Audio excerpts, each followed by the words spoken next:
Halo pemirsa, kita ketemu lagi di Apa Kabar Amerika. Saya Patsy Widakuswara. Dan saya Ian Umar yang sedang menggantikan Supriyono, pemirsa. Nah, kita tahu ya Ian ya, minggu-minggu ini tuh di tanah air sedang heboh, kontroversi, pertikaian antara Bapak Ahok dengan FPI.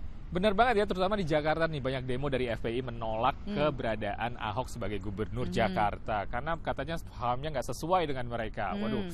Nah, terus aku jadi mikir ya, kalau misalnya kelompok seperti FPI ini ada nggak ya di Amerika kira-kira kelompoknya seperti FPI? Sebenarnya kelompok-kelompok ekstremis seperti FPI ini ada loh di Amerika dan itu contohnya banyak banget, nggak cuma sebuah kelompok yang nasional tapi juga kelompok di negara bagian juga ada. Contohnya kayak Ku Klux Klan atau KKK itu udah ada di Amerika udah sejak lama kan ya? Dari tahun 1866 dan ini secara ideologis sebetulnya kalau dipikir-pikir agak mirip ya. Jadi mungkin kalau misalnya FPI itu adalah organisasi supremasis dalam arti merasa bahwa organisasinya, dirinya, pahamnya, ideologinya, agamanya yang paling benar dibandingkan yang lain. Benar. Sementara kalau Ku Klux Klan juga kan white supremacist, benar. Kulit putih, Protestan yang paling benar dan lebih benar dibandingkan yang lainnya. Dan organisasi seperti ini di Amerika juga nggak cuma soal agama, Patsy ya tadi ya, atau juga karena warna kulit, tapi juga soal politik juga mereka menjadi ekstremis gitu.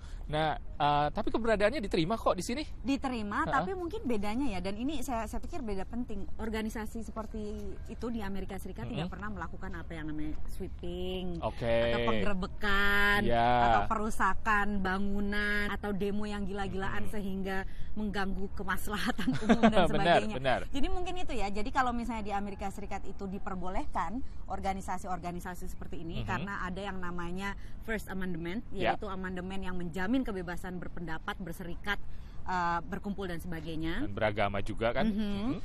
Tapi kalau misalnya di luar itu melakukan tindakan yang melanggar hukum, langsung disikat. Berarti ada kolom-kolom hukum lainnya atau undang-undang lainnya yang mengendalikan kebebasan tersebut dan harus kalau misalnya tindakan seperti sweeping atau tindakan melakukan pihak yang sebenarnya harus dilakukan oleh pihak kepolisian atau berwenang itu sudah melanggar hukum di sini kan? Ya, intinya siapa lu gitu kan?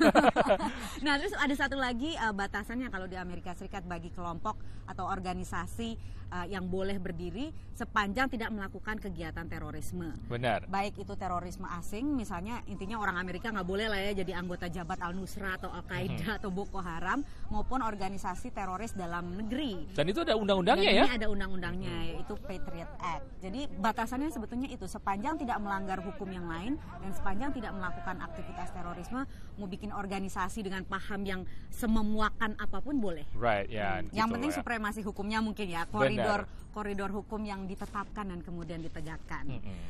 Mudah-mudahan menjadi bahan bermanfaat sebagai pertimbangan Anda pemirsa. Untuk sementara ini kami pamit dulu. Saya Patsy Widakuswara dan saya Ian Umar. Sampai jumpa.